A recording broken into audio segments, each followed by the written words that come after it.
개헌가의 경영난은 어제 오늘 이야기가 아닙니다.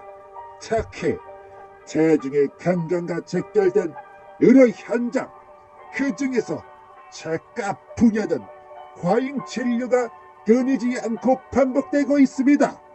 그야말로 정보 비대칭, 치열한 경쟁 속에서 발생하는 고정비 압박 등이 복합적으로 작용한 결과라고 할 수 있습니다. 환자는 사실의 구강 상태, 필요한 치료의 종류와 심각성에 대해 전문가인 의사만큼 알지를 못합니다.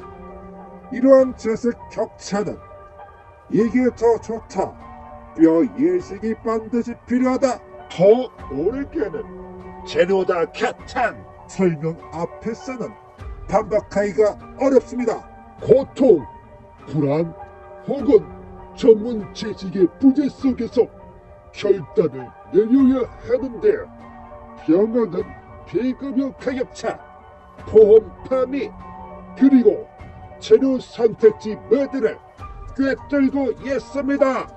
이런 불합리 속에서 불안을 자극해 더 비싼 제한을 하는데요, 더 효과적인 소액 창출 수단으로 작용할 위험은 더 커질 수가 있습니다. 더욱이 한국의 의료보험 제도는 급여와 비급여 영역을 명확히 분리하고 있습니다. 만 65세 이상에게 부분 무책에 대한 임플란트 급여 적용이 평생 2개로 제한이 되면서 본인 부담률은 통상 30% 수준이 되었습니다.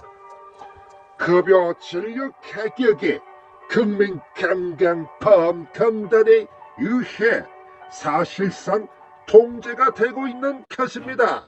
급여 항목은 병원이 원가 상승분에 대해 적극적으로 반영을 하여 경영사의 손실을 막기 어려운 구조입니다.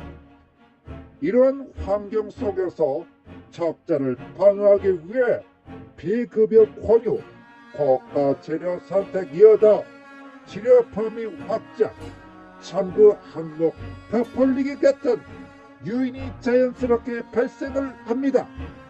이 모든 게 시스템 자체가 정직하게 운영하는 병원조차 수입 압박으로 어쩔 수 없는 선택을 하도록 한다는 것입니다. 중요한 건 청구 구조가 중앙화되지 않고 현장 진료와 청구 권한이 분리될 때 일선의 임상科와 행정청구 담당자 간의 괴리가 왜곡시키기 쉽다는 점입니다. 다른 외부 지역 컴퓨터에 접속을 해 실제 치료 시간을 조작하거나 시행되지 않는 처치를 취하는 방식은 재정적 압박 속에서 이의 시스템이 얼마나 취약한지를 명백히 드러내고 있다는 점입니다. 임플란트 치료비 원가가 20만 원인데 진료비를 100만 원 내기 한다면 환자는 어떻게 생각을 할까요? 폭리라고 받아들입니다. 그런데 추가되는 비용이 있다는 점을 간과해서는 안 됩니다. 정밀 진단, 술식의 난이도, 예상치 못한 실패 위험, 재시설 부담, 숙련된 의료진 인건비, 엄격한 가염 관리, 고가의 첨단 장비 유지 보수 비용, 장기 사후 관리까지 포함을 한다면 비싸다고 할 수가 없다는 것입니다. 수가는 고정인데 재료비, 장비, 임대료, 거점비를 감당을 해야만 하는 그야말로 적자 상태가 되고야 맙니다. 시가는 고정 제철이 매우 높은 업종입니다. 환자수가 바뀌면 재정적 위기 상황이 올 수가 있습니다. 급여 진료에서 충분한 소액을 확보하지 않으면 비급여로 메꿀 수밖에는 없습니다. 이때 의사는 의학적 판단과 수익 중 하나를 골라야 합니다. 게다가 가격 경쟁이 심한 것 같으면 저가 상품 마케팅도 등장을 할 수가 있습니다. 낮은 가격으로 유인을 해도 추가 처치 시 상위 재료로 업그레이드를 하고는 부가 재료로 수익을 회복할 수가 있죠. 최근 몇 년간 제가 의원수가 지속적으로 증가가 되면서 인력 또한 확대가 되고 있습니다. 반면 지역력, 제조질환 촬영, 단가가 낮은 치료에 외래 진료가 큰 비중을 차지하고 있습니다. 다시 말하면 수요는 크지만 모두 고가는 아니라는 것입니다.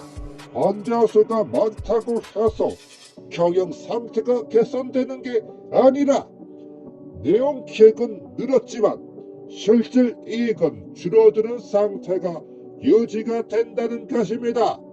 이러면 의료시설은 더 많이 늘리거나 더 비싼 처치를 제한하는 방향으로 갈 수밖에 없습니다.